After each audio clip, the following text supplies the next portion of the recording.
So hello guys, welcome to our channel और welcome back to our channel. तो हम लोग की यूनिट 1 और यूनिट 2 कंप्लीट हो चुकी थी। अब बारी है यूनिट 3 की। यूनिट 3 में भी हमने लोगों ने काफ़ी टॉपिक्स कवर कर लिए थे। इस वाली वीडियो में हम लोग कवर करेंगे रेंसिडिटी ऑफ ऑयल और ड्राइंग ऑफ ऑयल। तो बिना किसी टाइम वेस्ट करे डायरेक्ट टॉपिक पे आ जाते हैं। तो सबसे पहले हम लोग को समझना पड़ेगा कि ये रेंसिडिफिकेशन होता क्या है। रेंसिडिफिकेशन कुछ नहीं होता, ये एक तरह का ऑयल जब हम लोग का ख़राब हो जाता है। जब आपने देखा होगा कि अगर ऑयल को हम लोग उसका कंटेनर सही से बंद ना करें और उसको एक्सपोज रख दें एयर में, तो वो कुछ पंजेंट स्मेल देने लगता है। उसी प्रोसेस को साइंटिफिक नाम है उसका रेंसिडिफिकेशन। अब इसकी डेफिनेशन क्या होगी? व्हेन वोलेटाइल ऑयल और fat are exposed in air, expose mean उनको खुला रख दिया। When volatile oil or fat are exposed in air, they undergo hydrolysis or oxidative process which gives volatile carboxylic acid which have pungent or foul smell। तो अगर मैं इसको हिंदी में बता दूं कि जब हम लोग को कोई भी तेल है, ऑयल है या फैट है, उसको अगर हम लोगों ने एक्सपोज रख दिया एयर में, तो उसके अंदर या तो ऑक्सीडेशन होता है या हाइड्रोलिसिस होता है। ठीक, या ऑक्सीडेशन या हाइड्रोलिसिस, और इस प्रोसेस के कारण उसमें वोलेटाइल कार्बोक्सिलिक एसिड का प्रोडक्शन होता है। वोलेटाइल कार्बोक्सिलिक एसिड का वो मीन्स है कि वो वेपर में कन्वर्ट हो जाएगा। ठीक है, तो वो वेपर में कन्वर्ट हो जाएगा और इसी वेपर की जो स्मेल होती है वो बहुत ख़राब होती है। हम लोग इसे बोलते हैं पंजेंट या फाउल स्मेल।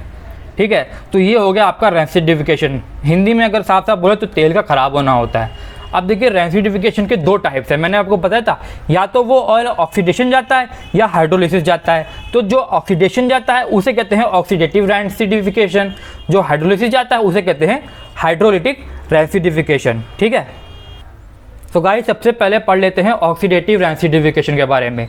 तो नाम से आपको पता चल रहा होगा कि इसमें ऑक्सीडेटिव वर्ड है, मीन्स इसमें ऑक्सीडेशन हो रहा है। तो हमारा मैंने कोई ऑयल लिया, जैसे ये ले लिया मैंने CH2O। ये जो है ये बहुत लंबी कोई कार्बन चेन है, एक ये हाइड्रोकार्बन की चेन है। ठीक है, शायद 5 हाथ की होगी। ठीक है, और यहाँ पे देख सकते हैं double bond. Double bonds mean यहाँ पे अनसैचुरेशन है। तो ये हमारी ऑयल है, ये R1 है, मीन्स ये कोई पर्टिकुलर हाइड्रोकार्बन चेन है। ये R2 है, ये अलग है, और ये R3 ये अलग है। और ये देखिए कि यहाँ से ये तीनों जुड़े हुए हैं। तो ये क्या है? ट्राइग्लिसराइड है ना। अगर आपको पता ना हो तो आप पुरानी वीडियोस देख लीजिएगा, उसमें आपको डेफिनेशन मिल जाएगी ट्राइग्लिसराइड की। तो ये हमारा ऑयल है। ठीक, अब इसको हम लोगों ने खुला रख दिया, मीन्स एक्सपोज कर दिया एयर को। तो होगा क्या? यहाँ पे इसकी होगी ऑक्सीडेशन प्रोसेस। तो ऑक्सीडेशन जब इसका होगा तो आप देखिए बॉन्ड कहाँ से टूटेगा। ये जो डबल बॉन्ड दिख रहा है, यहाँ से ये टूट जाएगा। अब ये देखिए, यहाँ पे क्या है? RC1C, और यहाँ पे क्या है? C। अब आपको कुछ नहीं करना तो आपको यहाँ पे OOH लगा देना है, OOH। अब ये देखिए जो इसका प्रोडक्ट बनेगा, देखिए यहाँ पे COH था, यहाँ पे COOH लग गया, COH। यहाँ से बॉन्ड टूटा और उसके जगह क्या लग गया? कार्बोक्सिलिक एसिड लग गया, COH। और देखिए यहाँ पे R1 के साथ ये C जुड़ा हुआ था, R1 के साथ ये C, और इस C को साथ मैंने क्या जोड़ दिया? OOH। ये दोस्तों एक ट्रिक है इसे समझने की, इसे पेपर में मत लिखिएगा, मैं इसे एक ट्रिक बता रहा हूँ, है ना। तो ये R1 लिखा और फिर C लिखा जो C अपना है, और वो OOH लिख दिया। सेम यहाँ पे R2 लिखा, C, और यहाँ पे भी OOH। सेम 3 हम लोगों ने R3 के लिए किया। तो अगर हम लोग काउंट करें तो कितने प्रोडक्ट बने हैं, तो हमारे 4 प्रोडक्ट बनेंगे। देखिए, पहला तो एक ये हो गया, ये कंपाउंड हो गया, फिर दूसरा ये कंपाउंड, तीसरा ये कंपाउंड, और चौथा ये कंपाउंड। अगर आप लोग ध्यान से देखें तो ये तीनों कार्बोक्सिलिक एसिड हैं, सब में COH लगा हुआ है। और ये कार्बोक्सिलिक एसिड वोलाटाइल है, मीन्स ये वेपर के फॉर्म में कन्वर्ट हो जाते हैं। और वेपर के फॉर्म कन्वर्ट होने के कारण जो इसकी स्मेल है वो बहुत फाउल होती है, पंजेंट होती है, अनप्लीजेंट होती है, इस तरह की इसकी स्मेल्स होती है। तो ये हो गया आपका ऑक्सीडेटिव। दोस्तों जो मैंने यहाँ बताया है ये एक सिर्फ एक ट्रिक है, आप इसको एग्जाम में मत लिखिएगा। अगर आपको एग्जाम में लिखना है तो आप ये लिख सकते हैं कि वहाँ पे ऑक्सीडेशन प्रोसेस होता है। और ऑक्सीडेशन का मतलब क्या होता है? ऑक्सीजन का ऐड होना। तो देखिए यहाँ पे COH ऑक्सीजन का ऐड नहीं हो रहा है, दो यहाँ पे ऑक्सीजन ऐड हो रहे हैं। तो यहाँ से आप बॉन्ड तोड़ दीजिएगा, यहाँ पे COH और यहाँ पे C। बहुत सारे बच्चे करते क्या हैं, कुछ एक्स्ट्रा C बना देते। तो एक्स्ट्रा C आपको नहीं बनाना है। R1 के साथ मैंने सिर्फ एक ही C लिखा है, और उस C के साथ मैंने OOH ज्वाइन किया है। तो मैंने भी वही लिखा है। ये R1 यहाँ वाला है, और ये C, ये जो C है वो ये C है, और ये OOH मैंने जोड़ा है। तो मैं चाहता हूँ कि आप इसको काफ़ी ध्यान से देखें, क्योंकि बच्चे बहुत गलती कर देते हैं और इसमें उनके मार्क्स कट जाते हैं। सो गाइस, अब हम लोग बात करते हैं हाइड्रोलिटिक रेसिडिफिकेशन के बारे में। तो आप लोगों ने ऑक्सीडेशन कवर कर लिया, अब हम लोग की बारी है हाइड्रोलिटिक की। सो गाइस, हाइड्रोलिटिक रेसिडिफिकेशन एक्सप्लेन करने के लिए हम लोगों ने फिर एक ऑयल ले लिया है।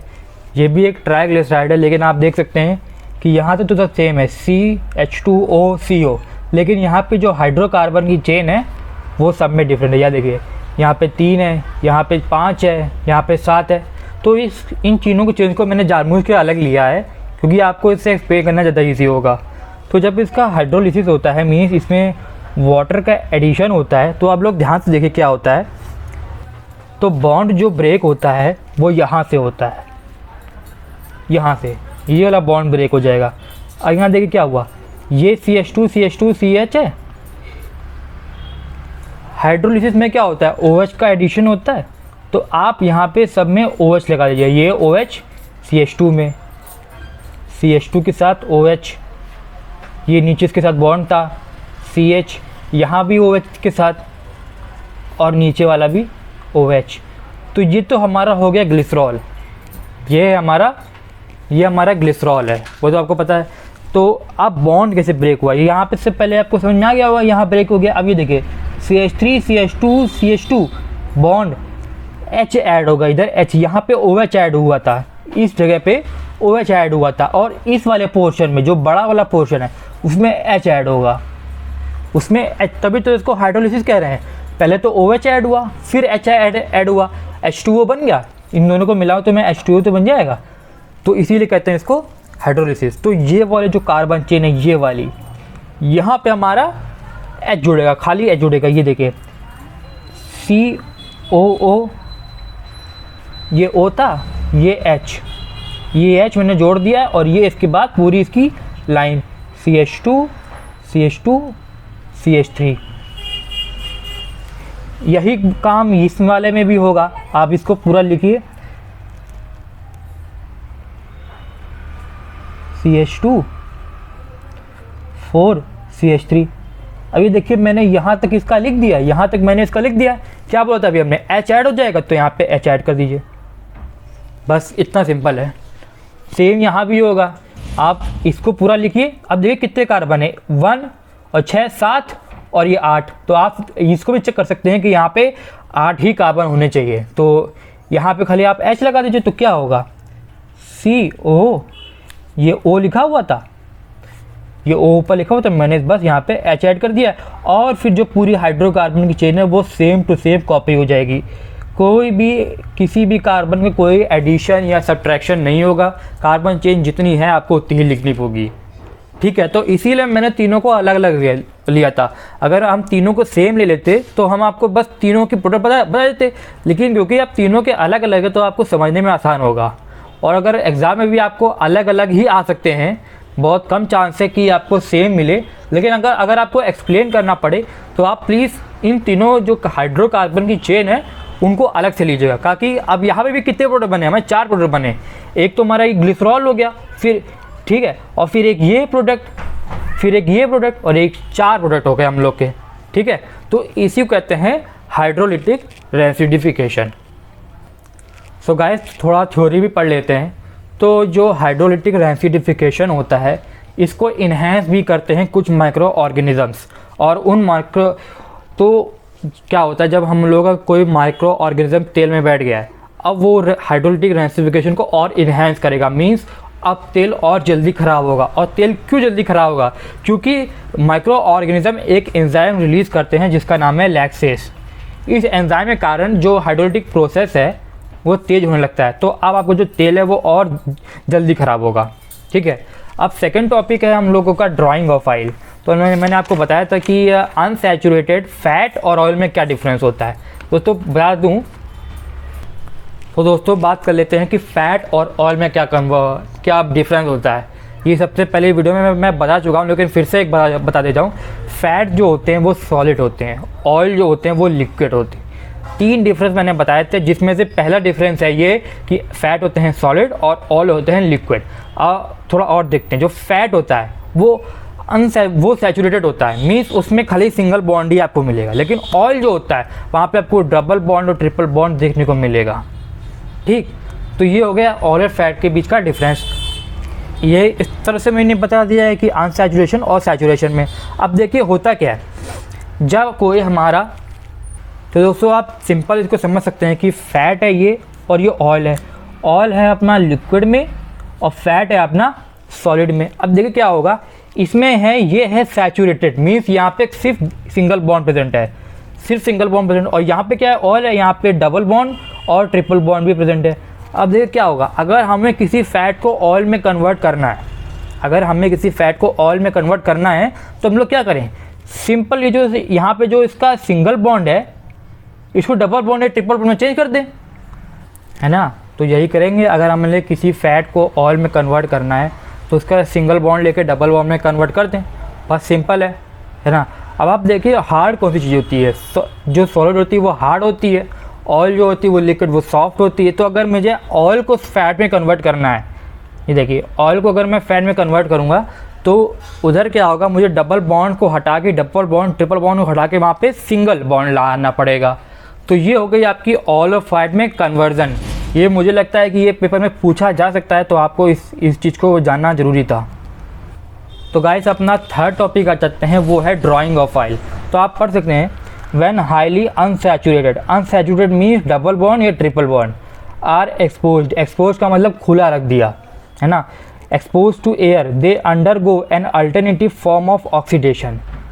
Alternative form of oxidification means ये ऑक्सीडेटिव रेसिडिफिकेशन नहीं है, ये अलग ऑक्सीडेशन है, इसलिए मैंने लिखा है alternative form of oxidation, which is called drying of oil, which is called drying of oil, which causes them to harden, harden mean tight हो जाते हैं।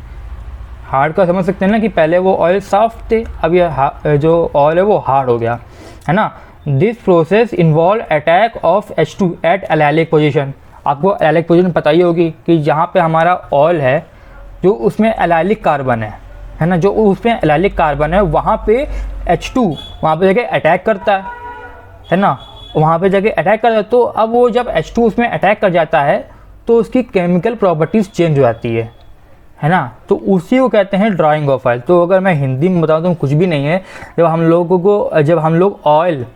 हम लोग ऑयल जो कि हाईली अनसैचुरेटेड है, मीन्स उसमें डबल बॉन्ड और ट्रिपल बॉन्ड है, हाईली मतलब कि उसमें ऐसा नहीं कि आपको खाली एक ही ट्रिपल बॉन्ड है डबल बॉन्ड, नहीं, कम से कम 2-3 तो होने चाहिए, क्योंकि उसमें लिखा है हाईली। तो हाईली अनसैचुरेटेड ऑयल जब हम लोग एक्सपोज कर देते हैं एयर में, अगर उसका कंटेनर सही से बंद नहीं करेंगे तो वो एक अल्टरनेटिव ऑक्सीडेशन रिएक्शन जाते हैं, ठीक है, उनके अंदर एक अल्टरनेटिव ऑक्सीडेशन रिएक्शन होती है, और इसी प्रोसेस को कहते हैं drawing of oil. Drawing of oil तो होता क्या है, जो ऑयल है वो हार्ड हो जाता है, मीन्स अगर वो लिक्विड है, लिक्विड सॉफ्ट होता है, लेकिन जब वो सॉलिड बन जाता है तो हार्ड हो जाता है। तो ऐसे ही इसी भी कहते हैं हार्ड। हार्ड क्यों होता है, क्योंकि एलाइलिक पोजीशन जो ऑयल में है उस पोजीशन पे H2 अटैक कर देता है। H2 अटैक कर देगा तो उसकी केमिकल प्रॉपर्टी चेंज हो जाएगी, क्योंकि केमिकल फॉर्मूला चेंज हो गया। जब केमिकल फॉर्मूला चेंज हो गया तो केमिकल प्रॉपर्टी भी चेंज हो गई। तो इस वजह से अब हम लोग उस ऑयल को कुकिंग के लिए यूज़ नहीं कर सकते, या कुछ भी हमें अगर यूज़ करना था, अब क्योंकि उसकी केमिकल प्रॉपर्टीज़ चेंज हो गई है तो अब हम लोग इसमें जो कुकिंग या कोई भी हम लोगों को काम जो करना था वो नहीं कर पाएंगे।